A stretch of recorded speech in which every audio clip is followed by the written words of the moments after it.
My wife was addicted to Ashley Madison. This is the Experienced Optimist. And I have another article detailing a woman cheating on her husband. And I've done other articles like this in other videos. But the reason why I want to do this article and have some other articles as well is because I want to cover 3 topics. One, I want to cover how there always seems to be a man who covers all the bases. He makes enough money. He enjoys being a family man. He loves his wife. He's the type of man that every woman would want. In the last video I did, I called it the Brad Pitt effect. The Brad Pitt effect, in which you have a man that pretty much any woman would want, but is still not good enough. Second, I want to cover the sisterhood of failure and how there are always women willing to give other women bad advice. And third, I wanted to talk about how the woman, where it just seems like even under the best of times, they cannot be honest with the people that they supposedly love. So let's get to the article. Matthew is a successful 48-year-old tech executive living outside of San Francisco. Over the course of 5 months, from 2013 to 2014, his wife, we'll call her the cheater, cheated on him with countless men on the Ashley Madison website. Last week, hackers exposed the site's 32 million users. This is a little bit of an old story, but a lot of good lessons to be learned here. Here, Matthew, who asked that his last name not be used in order to protect their 2 sons, tells the Post Dana Schuster his story. When I heard about Ashley Madison security breach last week, the first thing I did was check out everyone who signed up in my neighborhood. I'm a computer guy, so it was easy to create database commands to say, show me everything in zip code, whatever. I recognized 6 names right off the bat. There was a business associate, a handful of family friends, and even a dad of my kid's schoolmate. I always thought he was a decent guy, and here I see he spent $5,000 on the site. Wow. And then there was my wife of 19 years. Or soon to be ex-wife, I should say. I first learned that the cheater, of course, it doesn't say that she's the cheater. I just put that in, ad-lib. Anyway. I first learned that the cheater was using Ashley Madison on Christmas Eve 2013. Wow. Christmas Eve. I call it D-Day. Cuckold speak for Discovery Day. The breach, which exposed credit card names associated with accounts, profiles, email addresses, and more, brought all of that pain back with a sledgehammer. Not only was I reminded of the torture of discovering my life partner, now 48, was cheating on a site that flat out condoned extramarital affairs, but suddenly I could read the profiles my wife, who used the pseudonym Sophia, created during her 2 stints on Ashley Madison. She paid $20 to have each permanently deleted. But clearly, the company did no such thing. Her profile attached female seeking male read, "Not looking to blow up my life, I'm looking to stretch my wings a bit and fly a bit farther." Wow.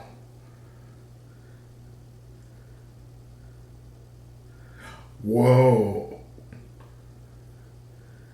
Wow. All right. So now there's a picture of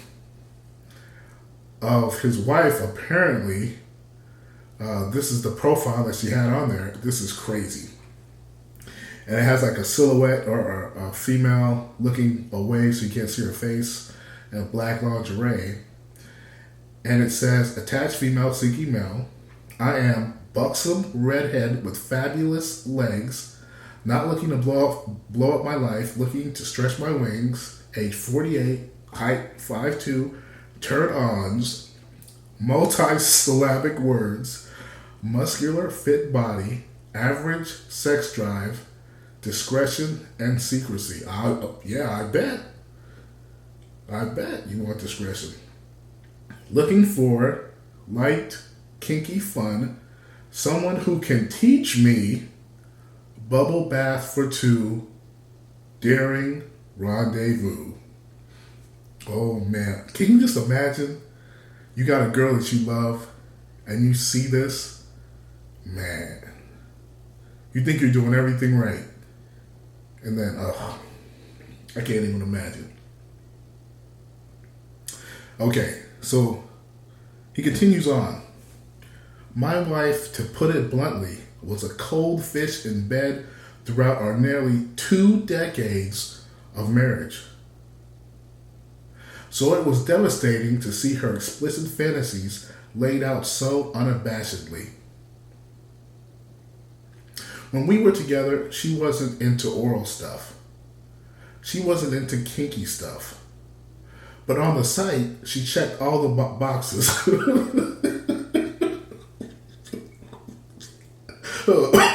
Excuse me. "I like to give oral. I like to get oral. Had you asked me 2 years ago if I ever imagined Sophia would cheat on me, no less on a site like Ashley Madison, the answer would have been a vehement no.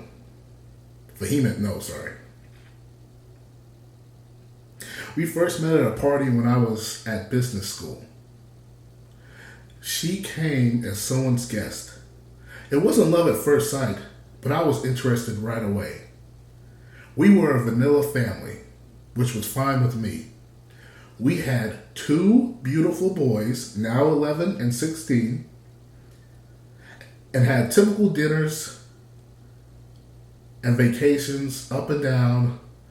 Typical dinners out and vacations up and down the coast of California, and to visit Sophia's family. Not long ago, after years of struggling financially, my software company, with a valuation in the billions, had its IPO. We did very well. We lived in a $1 million dream house on the beach just outside of San Francisco. Man, I know the Bay Area. And to have a house like that outside of San Francisco, it must be marvelous.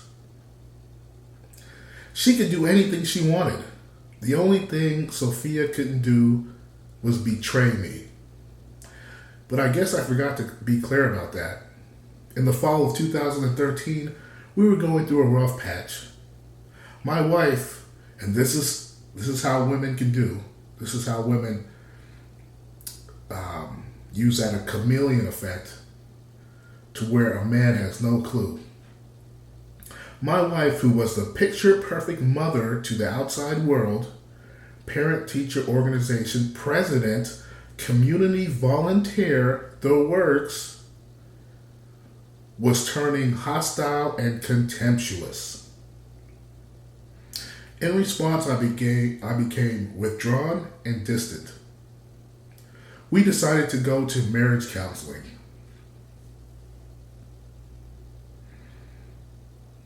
Not that it was doing much good. She had started wearing fishnet stockings, out for drinks with the girls, and spending a lot of time with the bedroom door closed. 1 month later, on Christmas Eve, suspicion got the best of me. I turned on the computer. Sophia didn't realize that the Notepad app on her iPad synchronized her email account. I saw a bunch of messages referring to something called AM, which I didn't immediately connect to Ashley Madison. I figured it out though once I read what appeared to be a draft of Sophia's profile. I confronted her. Turns out she had been on dates with at least 6 men from the site in a matter of weeks. Right around the same time we started counseling. Now you gotta pay attention to this, guys. Here's where the sisterhood of failure tells his wife the wrong advice in an attempt to destroy the marriage even further. My wife's friend, who, mind you, is a licensed marriage and family therapist, suggested she sign up for Ashley Madison, whose tagline is, "Life is short, have an affair."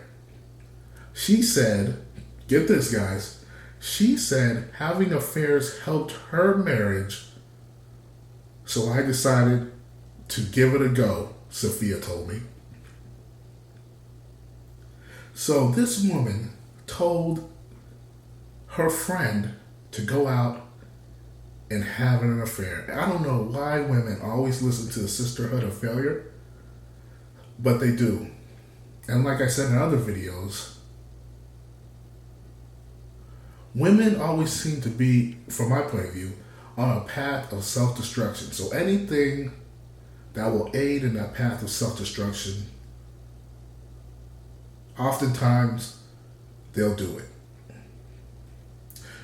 Sophia refused to tell me the names of the other men, but I agreed to delete her account. I assumed that meant we're on the path to repairing our marriage. Oh no, buddy. By April 2014, my wife was still acting erratic. She threatened divorce and told me how miserable it was being married to me. She bought hundreds of dollars worth of lingerie, but refused to let me touch her in bed as I pleaded for affection. And that's one of the things you should never do. If you have a woman who's cold, never plead for her affection. It just gets worse from there. I was admitted to the ER for exhaustion caused by stress and sleeplessness. So when I noticed a weird gift credit card peeking out from her wallet, I decided to look it up online. I saw that it was used for $80 at a boutique San Francisco hotel. No San Fran hotel is $80 a night. That's true. Man. But after calling, I discovered it can be if you're only paying for a day rate. Oh, man, that's news to me. I'm going to have to look that up sometime. I confronted her once more, and she confessed that she was back on Ashley Madison, sleeping with married men. She tried arguing that it would help our marriage, bring some spice into the relationship, and that being on Ashley Madison was a plus. Since everyone's married, this is what she said. Since everyone's married, there's no incentive to expose the other person. It was as if I was talking to a complete stranger, some bohemian. No one I knew would say something like that. You shouldn't judge me, Sophia said. You're seeing things in black and white, when there is so much more nuance to it. But really, there wasn't. She was bored with me, and this is the most truth in this article. She was bored with me and wanted to play. It was very simple. I tried to stay with her to work it out for months, but she ultimately revealed herself to be someone I didn't want to be with. We separated in the summer of 2014. We are still going through our divorce. When you're betrayed in this way, to this degree, you become, and this is where that red pill rage comes into play. This is where men get depressed. They have anxiety, fear, hate, anger. When you're betrayed in this way, to this degree, you become traumatized and experience post-traumatic stress disorder symptoms. The breach, needless to say, made it come back all at once. I triggered hard. My girlfriend of 1 year, we started dating after his wife, he fucked up right there, was a little confused as to why I was so upset. It was really traumatic, I explained to her. See, he should have never got with another girl after that. Because most likely, a guy like him in the Bay Area, I see this all the time. He has a successful company, lives in a pretty nice house, or he's probably going to buy another house if his wife gets that one. He's just like a big target. And a lot of women around here, since there's more women than men in the Bay Area, they target guys like that. So if any men really need to go MGTOW, it's definitely guys in LA and guys in the Bay Area.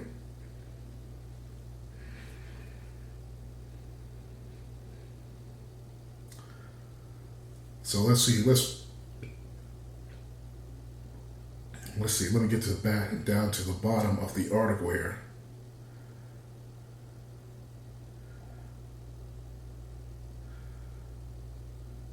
Okay, so basically, he's just picking up his life and trying to. He does background checks on people now to see if they're Ashley Madison, see if he can trust the people he's around. Okay, that makes sense. Okay, yeah, his kids found out about his mom, his ex-wife. Oh, wow. So that's another thing. So they had to deal with that as well.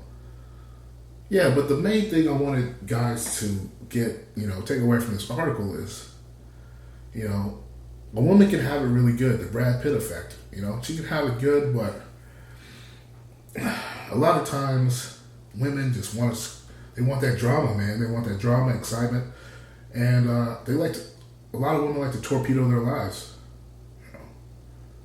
They listen to the sisterhood of failure. If it's advice, stick with it, talk it out, communicate, go the extra mile to support your husband. They will take that advice. But if it's something selfish about you need to go out there and live life, eat, pray, love, travel, have sex with different guys, don't care about your kids, don't care about your husband, they'll take that advice.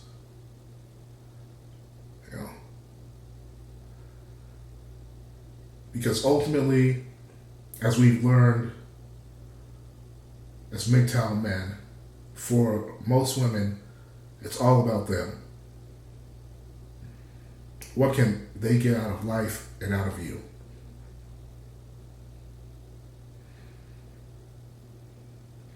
Well, if you like this video, give a thumbs up. like, subscribe, become a patron. If you'd like to donate, I also have a PayPal link. I appreciate all those who've donated already and those who have become patrons. I appreciate you guys as well. Big shout out. Support other MGTOW channels. One I like especially is a MGTOW channel called John Nada. He's really good. There's another guy, MGTOW Universe. I just found out about him. Humans Good, Sunrise Hoodie, Darius. You know, those are guys that you should also support. But yep, like, subscribe, and I will talk to you later, guys.